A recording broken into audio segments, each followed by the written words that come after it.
vamos a ver algo sobre la Parashá Kitesei, eh, sobre dos, dos temas que se tratan ahí. Una es sobre la seguridad, cuando en Devarim 22:8 dice la Torá, dice, cuando edifiques una casa nueva, harás un parapeto a tu techo, eh, un- una cerca, una protección alrededor de tu techo, para que no traigas culpa de sangre sobre tu casa si alguien cae de ella. Y la otra es sobre el hijo rebelde. Pero más que nada es sobre los alcances de la halajá, sobre los alcances de la ley, que a veces la ley se extiende y a veces se contrae para el cumplimiento de la misma. Porque es interesante que para ciertas mitzvot, para ciertas leyes o mandamientos, en esta parasha la Torah Sheval Pe, que significa la parasha, la Torah oral, ¿sí? O la tradición legal oral, siempre encuentra una forma de limitar la misma, mientras que para otras situaciones la tradición de Hazal son los rabinos de la Mishnah y el Talmud, ¿sí? La tradición de Hazal amplía la misma. Vamos a tratar de explicar esto de lo que estamos hablando. Vamos a ver, como les decía, el ejemplo de eh, tenemos, por ejemplo, ¿sí? El caso del Ben Soler Humorej. ¿Qué es esto? El hijo rebelde. Si uno lee los pesukim, los versos, al pie de la letra, tal como vienen en la Torá, ¿sí? Surge la impresión de que estamos frente a un hijo difícil, a un hijo que es difícil para los padres, un hijo que no escucha a sus padres, pero no a uno que está involucrado en algún crimen de importancia, sino a un muchacho rebelde que no escucha a sus padres. Pero al parecer este hijo rebelde también es un glotón y un borracho. Bueno, ¿qué le sucede a este joven de espíritu libre?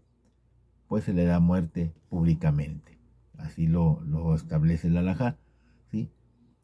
Y esto suena un poco extremo, supongo que en un valor nominal lo es, ¿sí? Pero la rebelión adolescente que parece en términos contemporáneos, o mejor dicho, esta rebelión adolescente parece en términos contemporáneos, en términos de hoy, bastante leve, ¿sí? Y aún así se encuentra con la muerte, se castiga con la muerte. Sin embargo, Hassal, los sabios de la Mishnah y del Talmud, este mandamiento está severamente limitado. Estos sabios comienzan con un límite mínimo estricto sobre las cantidades de vino que este muchacho debe de consumir y de que la carne que debe de comer y en ocasiones robar para comer y para incluso entrar en la categoría de hijo descarriado y rebelde, ¿sí? Porque hay requisitos para considerarlo un hijo rebelde, ¿sí?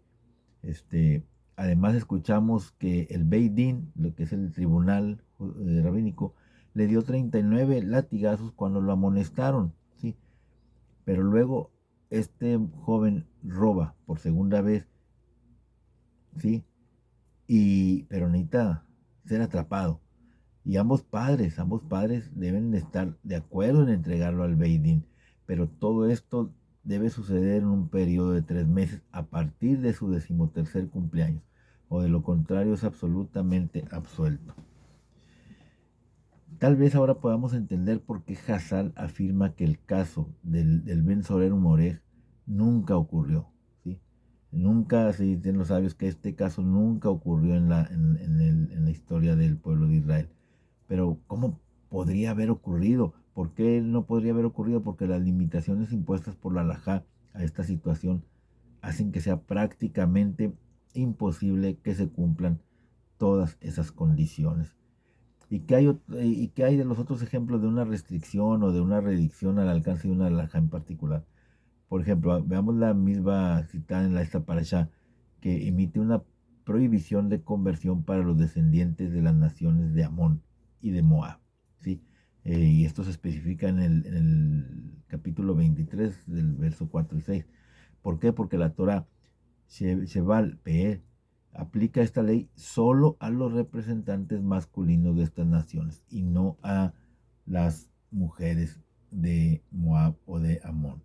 ¿Sí? Solamente se aplica a los hombres. Otro ejemplo, las alajot, ¿sí? De pureza en el campo de batalla, en el campo de guerra, que se detallan en esta parasha y que se detallan en el capítulo 23, versos 10 al 15. ¿Sí? Dice, el campo de guerra debe de mantenerse puro, puesto que Adonai tu Elohei anda en medio de tu campamento para salvarte de tus enemigos. Así sea santo tu campamento, que no haya nada indecoroso entre ustedes. Esta ley parecería aplicarse en el campo de batalla, en el campo de guerra de los Bene Israel, en cualquier momento o en un lugar en particular. La implicación del pasuk es que el Eterno acompaña a su pueblo, ¿sí? En el campo de batalla. Sin embargo, la Torah Sheval P, la tradición oral, restringe esta parashá a una situación en particular. ¿Cuál es esta situación en particular? Que estas leyes se aplican solamente si el Aarón HaKodesh, ¿sí? El arca del pacto, está presente en el campamento. Obviamente, el arca, como asiento de la Shejinah, es una presencia o es una manifestación de la presencia de Dios, ¿sí? Pero creo que estaríamos de acuerdo en que esto está lejos del peshat de los versos, de la literalidad de los versos, porque esto parece indicarnos que la presencia de Dios es evidente, que es palpable en el campo de batalla, o en el campamento, en el campo de batalla, y que Dios acompaña a sus santos soldados cuando van a la guerra. Por lo tanto, una vez más, la halajá constriñe el alcance de esta ley, ¿sí?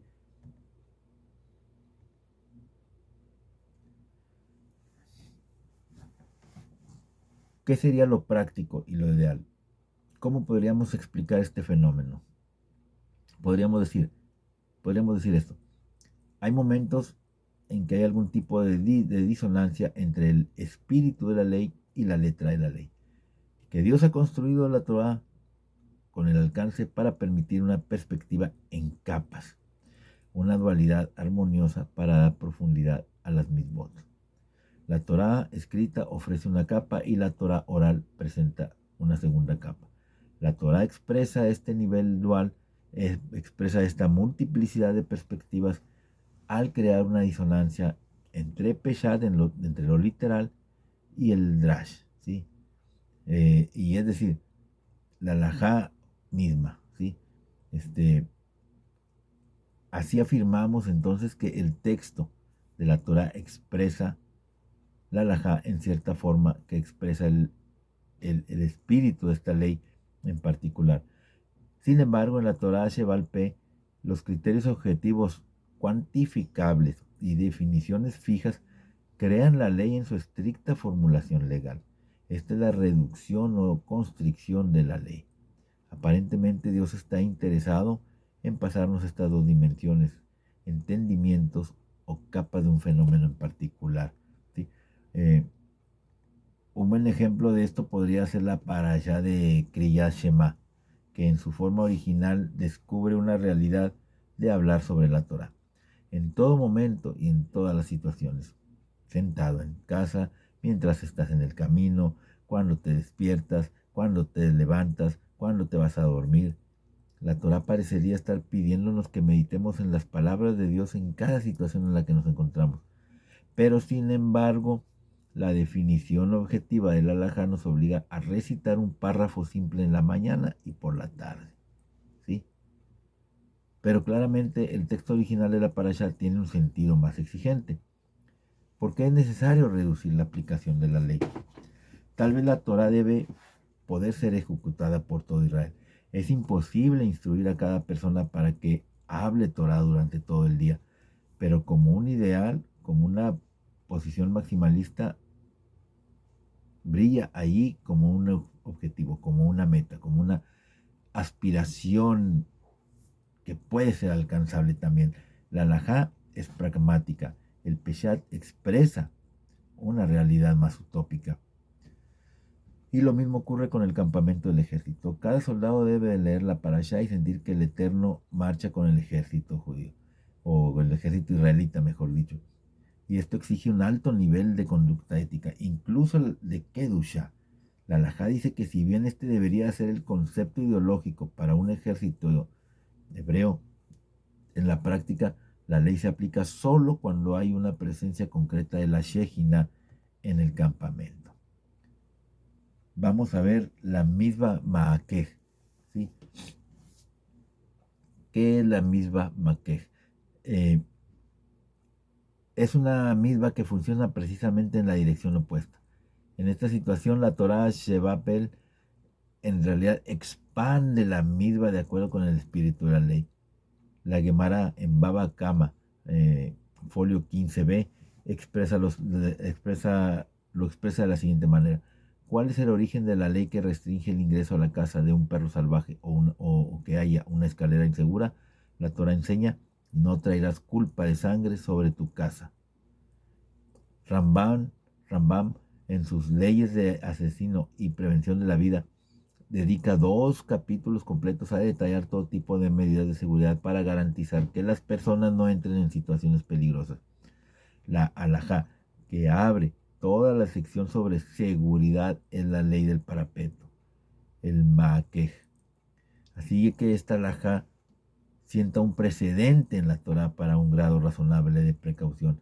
Y lo que hoy en día podríamos llamar normas y reglamentos de seguridad frente a situaciones que amenazan la vida, ¿sí?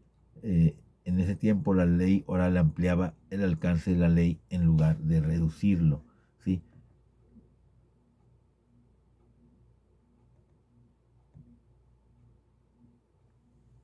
Y aquí surge una pregunta que debemos de considerar. ¿Cuándo la Torah se va al P, expande un área de la halajá, y cuándo se expande una halajá en particular? ¿Hay acaso algún sistema aquí? Vamos a ver otros ejemplos. El hombre muerto cayendo. Y ahora, sí, el hombre muerto cayendo. En una nota totalmente diferente, vamos a cambiar ese enfoque filosófico a otra dimensión de Maake. Sin embargo, eso también es un tema bastante estimulante e incluso preocupante. Comencemos con un notable comentario de Rashi. Rashi está molesto, ¿sí? Vamos, entre comillas, está molesto por la reducción inusual del verso aquí. Ki yipol jonofel. Esta frase se refiere a la persona que trágicamente se cae de un techo que no tiene barandilla. La frase habla de cuando cae el que cae.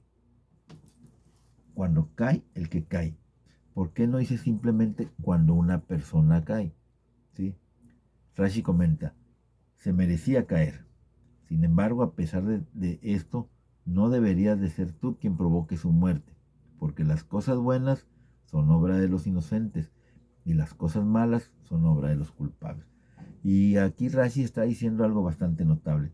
¿Por qué se describe a la persona que cae del techo como el que cae? Porque estaba destinado a caer. Era culpable de algo y se debe de tener cuidado de no provocar su muerte, incluso si éste se lo merece. Un asesinato accidental. Rashi también expresa una opinión similar en sus comentarios a Shemot.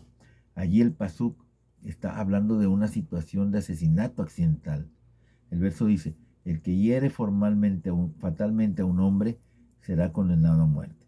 Si no lo hizo deliberadamente, sino que Dios lo obligó, se le asignará un lugar a donde pueda huir. Y claramente estos versos hablan de asesinatos accidentales e incluso insinúan la institución de las ciudades de refugio. Aquí se está hablando de las ciudades de refugio. Pero Rashid también se siente movido a explicar la frase inusual aquí. Dios forzó su mano. Y esto es lo que Rashi nos dice.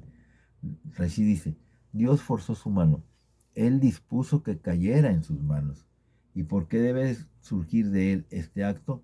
A esto es a lo que se refiere el texto bíblico en Samuel 1, 24, 13. Como dice el antiguo proverbio, del impío vendrá el mal.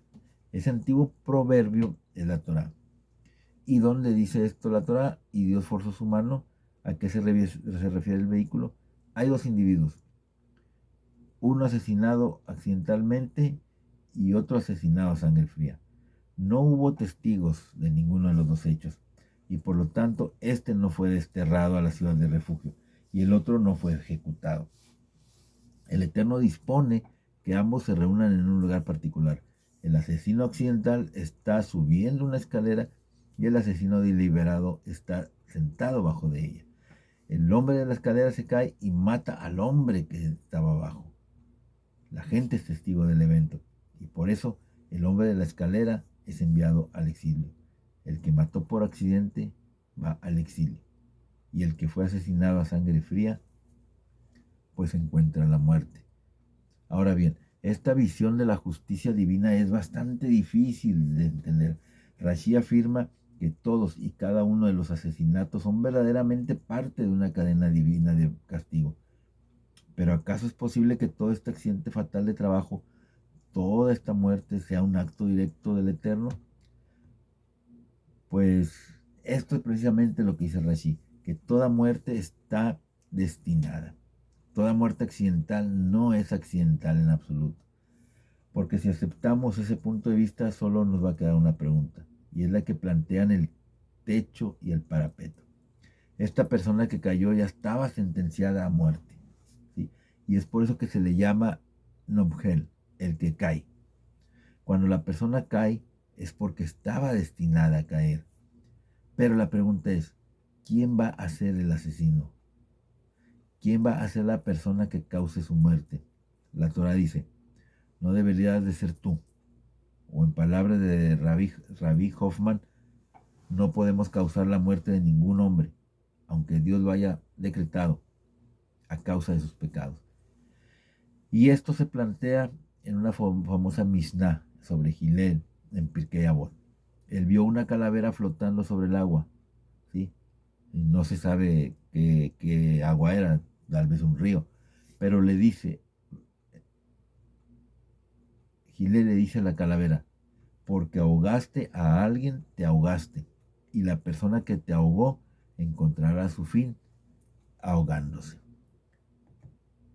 Una vez más, la filosofía funciona de la siguiente manera. Usted es responsable de sus acciones.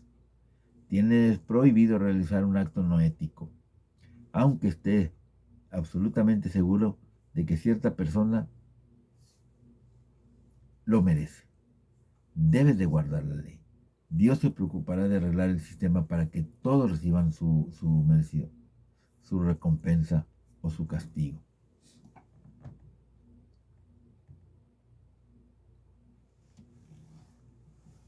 ¿Está el mundo tan perfectamente dirigido? ¿No sentimos que hay muchas muertes injustificadas? Es cierto que cada persona deja el mundo precisamente en el momento adecuado. No es imposible decir que este es realmente el caso.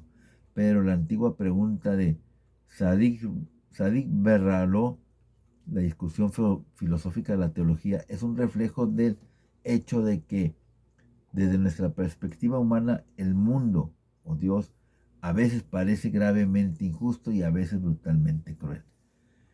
Pero desde el lado positivo, estas fuentes siempre han potenciado el lado de la integridad moral en determinados momentos de presión.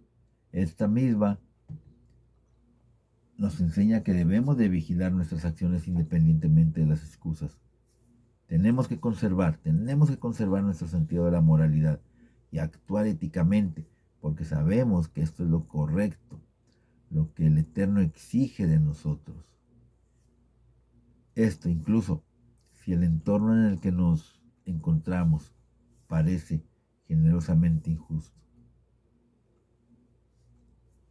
Nosotros llevamos una pesada carga de responsabilidad moral. Un ejemplo, que debemos de ser un ejemplo para las otras congregaciones, para las otras denominaciones. ¿Sí? Piensa bien en esto. ¿Cuál es la carga que llevas tú? Tienes que tener una responsabilidad ante tus semejantes, que vean que tú eres una persona que cumple con los mitzvot, porque estás centrado en la Torah. El Eterno los bendiga. Shabbat Tov.